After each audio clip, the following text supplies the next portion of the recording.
get ready to embark on an economic journey as we unveil the heartbeats of the Rwandan business landscapes. This is the Business Age, your front row seat to the economic renaissance of the land of 1,000 hills. Join us as we traverse the bustling markets of Kigali, delve into the success stories of Rwandan entrepreneurs, and explore the dynamic forces shaping the nation's economy. From the boardrooms to the street vendors, we'll bring you the voices of the visionaries and the minds behind Rwanda's economic evolution. Discover the fusion of tradition and technology, witness the agricultural innovations transforming rural communities, and explore the cutting-edge innovations propelling Rwanda into a new era of economic prosperity. From the city lights to the rural landscapes, every business is a story waiting to be told.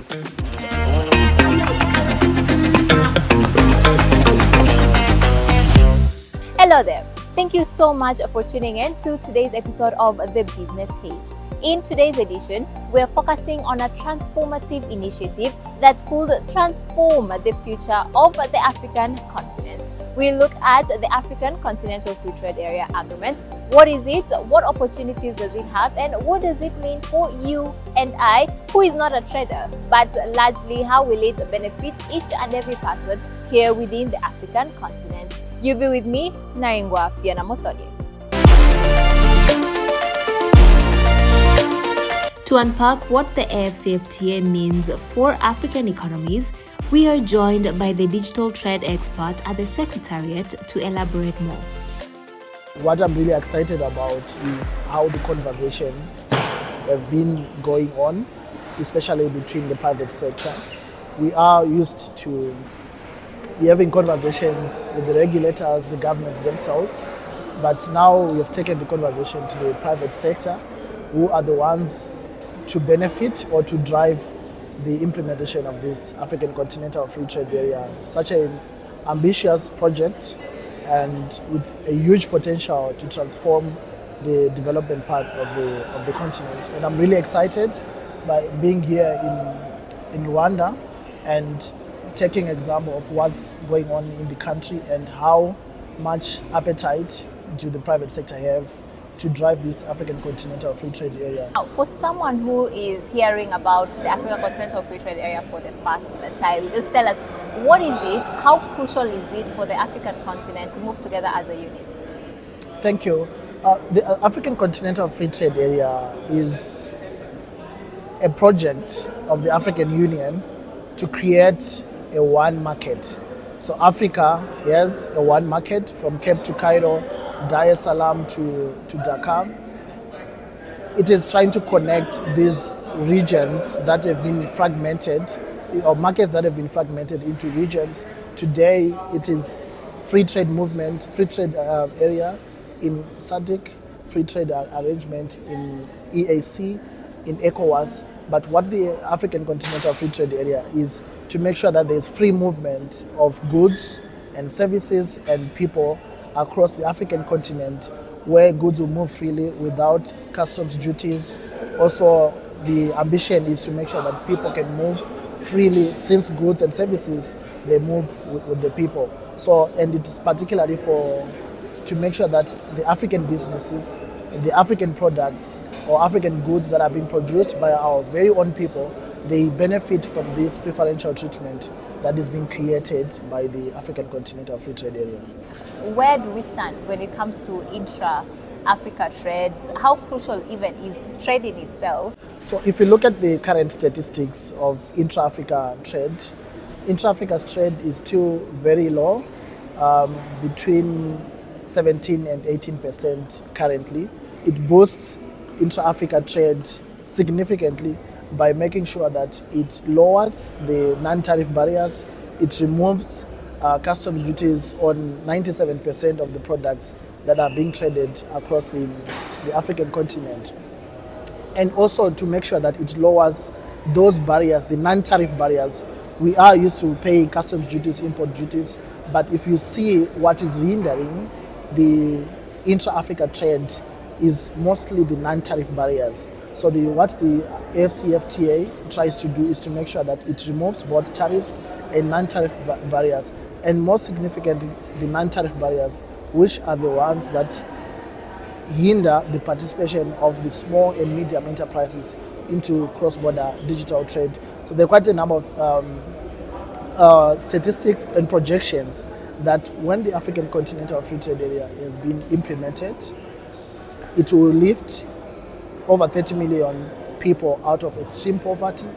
It was going to boost intra-Africa trade significantly, especially if we address the trade facilitation aspect, which are meant to remove the non-tariff barriers between and among African countries to allow businesses to have easy cost of doing business being lowered.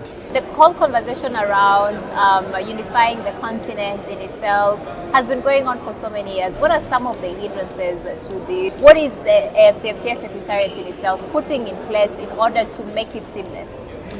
Thank you very much for that question. One of the significant component or fundamental tool that we have when it comes to the African Continental Free Trade Area is the political will. The political will behind the African Continental Free Trade Area. In the history of the African Union, the AfCFTA agreement is the fastest instrument to enter into force, the fastest instrument to be ratified by so many African countries. When the agreement was adopted here in Kigali in March 2018, 44 countries signed, meaning that they were approving this to be part and parcel of this project. A few months down the line, it was ratified by over 22 countries. That is when it entered into force.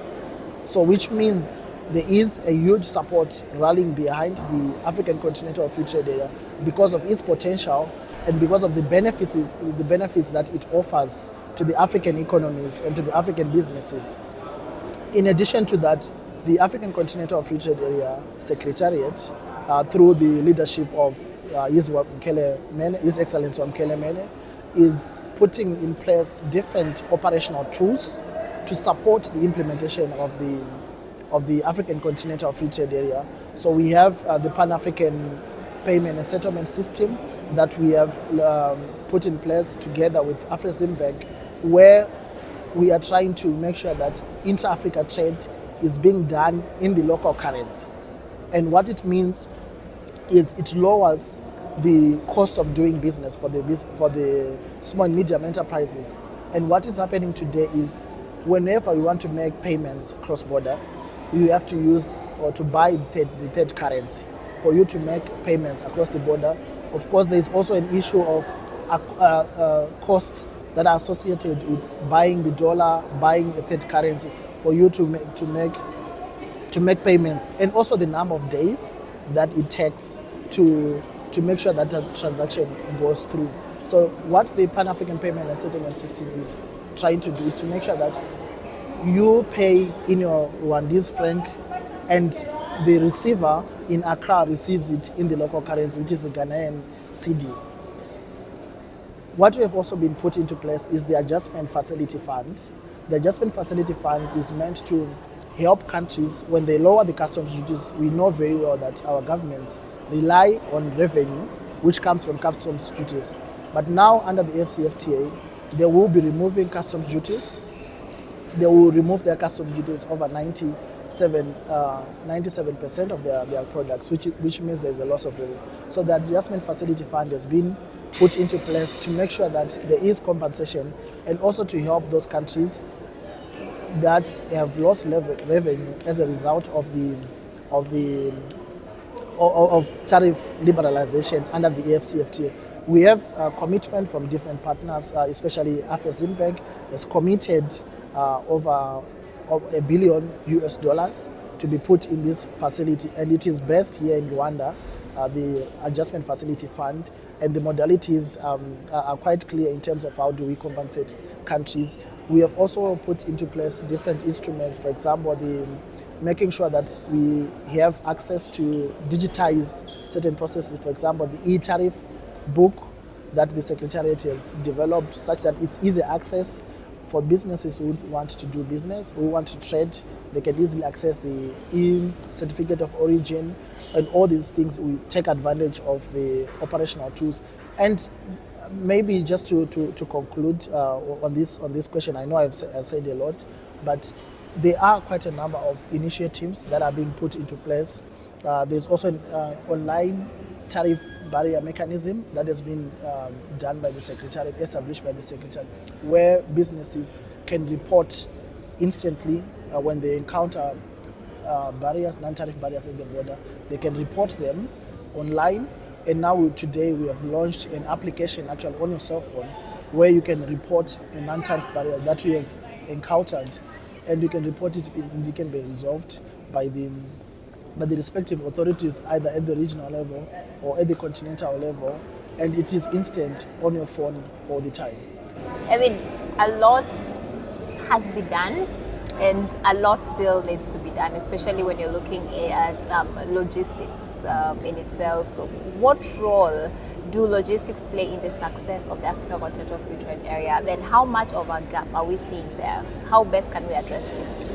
Actually, if you look at one of the challenges that intra-Africa trade is facing is the issue of transport and logistics, moving from one country to the other. That is why when you do estimation or you do compare the same products, the same shipment that is coming from outside the continent, coming to the country, and the same shipment that is coming from one country to the neighboring country, you actually find that it's easier for the logistics, it's easier for the shipment that is coming from outside the continent it is cheaper for it to come to Africa than it is for neighboring countries to trade among each other. And this goes back to the transport and logistics. And what the AfCFTA does is the issue of trade facilitation, addressing trade facilitation issues. And we have developed a strategy, a private sector strategy, whose one of the main priority areas is transport and logistics, on how do we make sure that we resolve the challenges. We have African vehicles, we have African vessels. We also address transport and logistics in trade facilitation measures. So those are some of the things that we are doing as the Secretariat to make sure that we address the issue related to transport and logistics.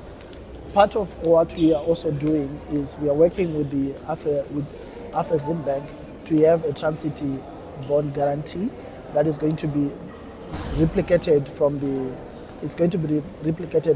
COMESA transit guarantee scheme, and it's going to be upscaled at the continental level to make sure that we lower down the cost of transport and logistics. And if we manage to lower this, and there's easy and seamless movement of goods across the continent, we could have resolved so many challenges that are hindering the prospect of boosting intra-Africa trade. Now let's shift focus to the local impact. Rwanda, known for its pro-business reforms and strategic location, is poised to be a key player in AfCFTA's framework. We speak to Trésor, who is preparing to start trading under the bloc. I think this is where there is actually a very open and doable, market when it comes to business like us, right? Because as of now, in areas we have been getting an advantage to work on AfCFTA market, because there are a lot of opportunities in there, whether it comes to logistics, there are a lot of money they waive off. Whether it comes to certification, it's not really like complicated when it comes to exporting, let's say in Europe and stuff. Because here it's actually a very open market and easy market, and to actually facilitate the African-made product doing the business in Africa, they actually waive off a lot of fees when it comes to exporting. For example, as of now, we haven't yet started to export on Ghana market, although we are very, very near about getting the product there. But one thing that we are actually seeing as an advantage is that, for example, in getting the product in Ghana using Rwanda, you actually pay only like $2 to get the $2 per kg to get the product to Ghana market, which is completely different with taking the product to, let's say, in US, because it becomes extremely expensive, right? So working under AfCFTA market, there are bigger opportunities. For example, for us in Kenya, it doesn't really cost much, and there is the standard harmonization. For example, for us, when you're exporting in Kenya, we just simply use the local standard that we have, and it's harmonized there. So you see, like, there are a lot of opportunity under working under AfCFTA market. So we believe that it's a very big opportunity for us, and obviously other people who manufacture different products here, because there is also different platforms, which are online, that you can actually find the buyers there under AfCFTA market. So it's very, very advantageous working on this market. Yeah. We understand the challenges that he has faced in cross-border trade previously and how the bloc will change that for him. So the only difference that I am seeing is that it comes to logistic part, because doing business in Africa, one of the biggest challenge that you meet is logistic, because there are not really an improved infrastructures when it comes to exporting it within Africa and stuff. But under this AfCFTA market, then that's the problem that we've been having before we joined the AfCFTA market. There are a lot of initiatives within the countries that they just put there to facilitate, the business people in these countries do the business together, right? So, for example, on Ghana market, before it wasn't really like easy to get the product there, but as of now, it's actually easy, because under AfCFTA market, or trading African country to another African country, there is that facilitation for transport, logistics. So you just no longer be considering about using sea freight, you just consider using air freight, because there's no any big difference with using in terms of logistic fees when it comes to exporting and comparing the air freight and sea freight. So like this is kind of an opportunity that I saw as an advantage to start exploring what you can do within under AfCFTA market. And as a matter of fact, it's extremely engaging, because there is not the risks compared to exporting to market outside of Africa. They are lower, they are bigger compared to doing it within Africa, you see. So, and that's something that you also need to take into consideration when you're doing the international business and stuff. So, yeah, that's most of the benefit that I have seen with, working with, fellow African countries, yeah. When do you expect to start trading under AfCFTA? So we have started working on it with Kenya market. But starting from January, that's when we are looking forward to start exporting in Ghana, and also in Nigeria as well. With the trading bloc now in effect, African traders have unprecedented access to a market of 1.3 billion people. But this access comes with certain requirements. One is just that you just have to be to have a product that is certified under whether the local certifications, authorities and stuff, because it's also something that I are also trying to work on when it comes to harmonizing the certification. The second, you just have to have the certificate of origin. The third, you just have to have the client and even better having the contract with that client. And you just also have to provide, the bill of lading to a client. You just also to have this kind of the commercial invoice and the parking list. There's a kind of the requirement that you just have to be having in place for you to be able to start, navigating on African continental market. AfCFTA opens up massive opportunities for traders, but understanding how to navigate new trade rules is key. In Rwanda, the government is ensuring that local businesses are prepared to trade under this new framework. The first time me myself knowing about AfCFTA market, it was under a training that I went to of Minicom, and they were talking about AfCFTA, and I was like, oh, what is that? And I started to know more about it. So there is that part of basically teaching and training different traders in Africa how the AfCFTA market work, but also, for example, taking an example on Rwandan side, like in Rwanda Standards Board, they have this program of Zamukano Ubuziranenge, and I personally and my company, we have actually benefited on it because we just entered their program, and they were basically helping us navigating into acquiring the certification. So, and acquiring the certification, we are actually seeing the advantage of the standard certifications. Actually, we are actually seeing the advantage of it as of now, because it's actually helping us do the trade on African market freely, So I think that's one of the things. For example, on Rwandan side, government been trying to do, but also it can be something that it could be done under the whole different countries, under African market. It will be something that it would actually help traders do the market freely. And also one of the things that I remember is also about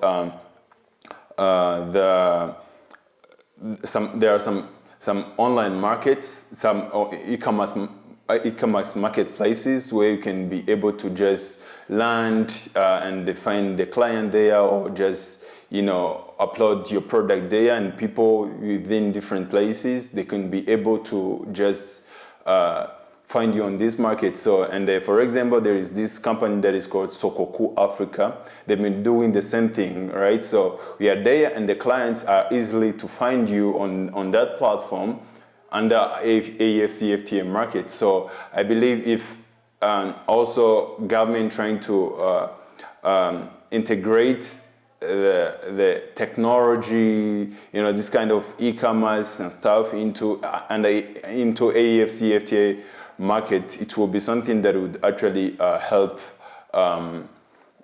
people in Africa do the business in a free way. Yeah.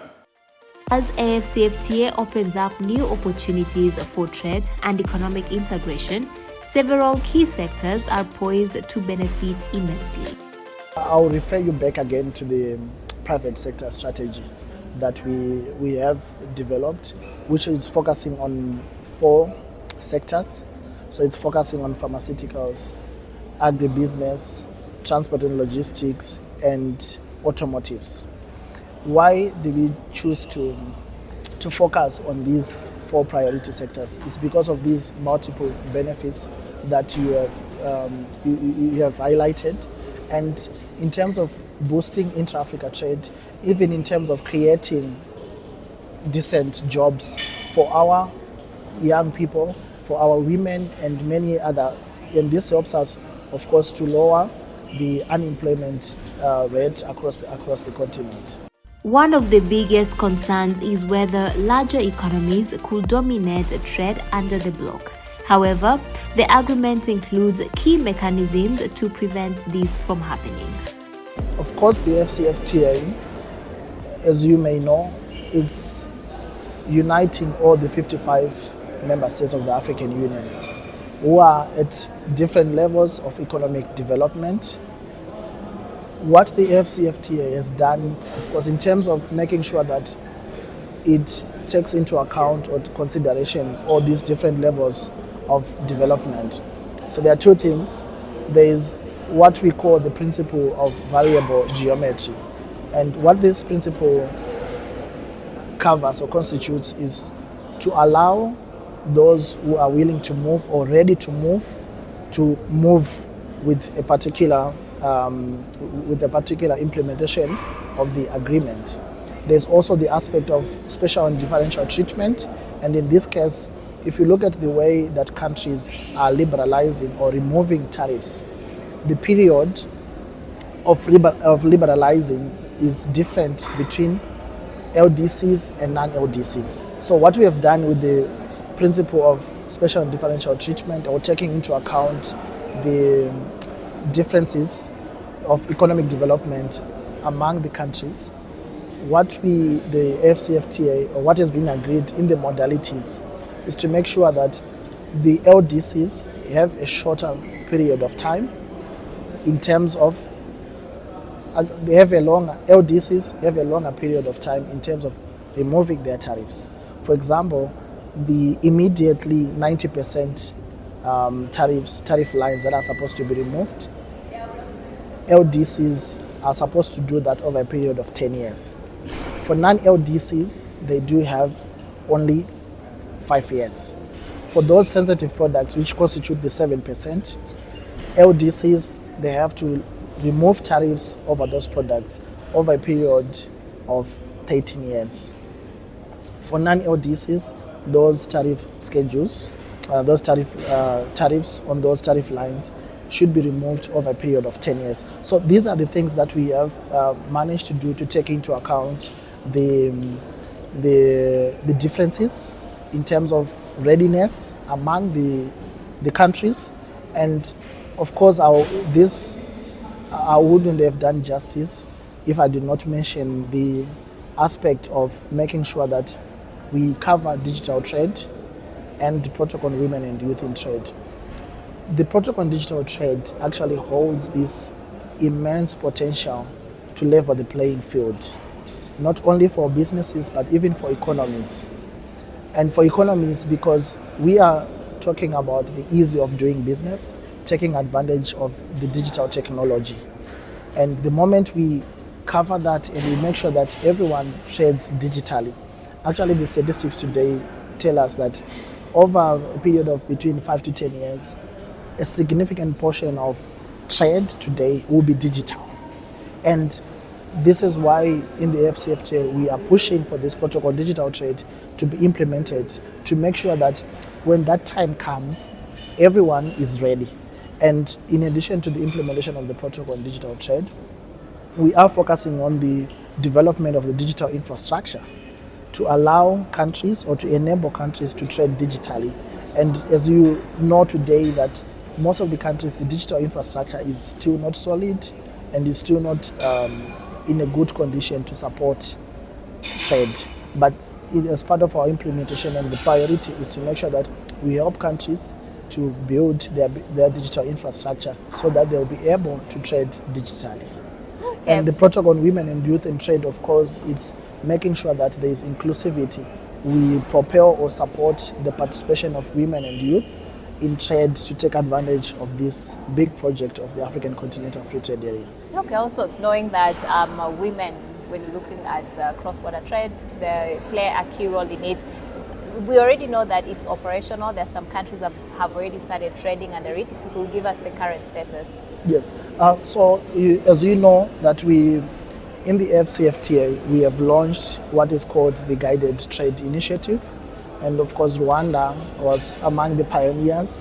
So when it was launched in 2022, there were 7 countries that participated in this Guided Trade Initiative. So it's an initiative that has been launched by the Secretariat to test the processes and the procedures of the AfCFTA agreement. And there were 7 countries that joined or participated in this Guided Trade Initiative, where they helped their businesses to trade under the AfCFTA regime. And as we are speaking today, we have launched the first 2 of the Guided Trade Initiative.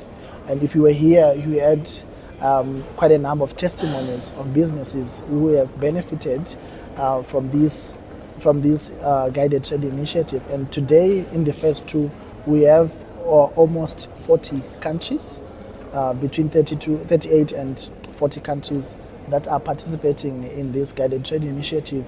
And we expect to see more countries joining this guided trade initiative. And what I like about this guided trade initiative is how the small businesses, the women and the youth are part and parcel of this project. Yesterday we had a testimony from a lady who from Tanzania who has been part of this guided trade initiative, who moved from exporting just a few products to Ghana, and now she has managed to send her products to multiple countries under the AfCFTA guided trade initiative.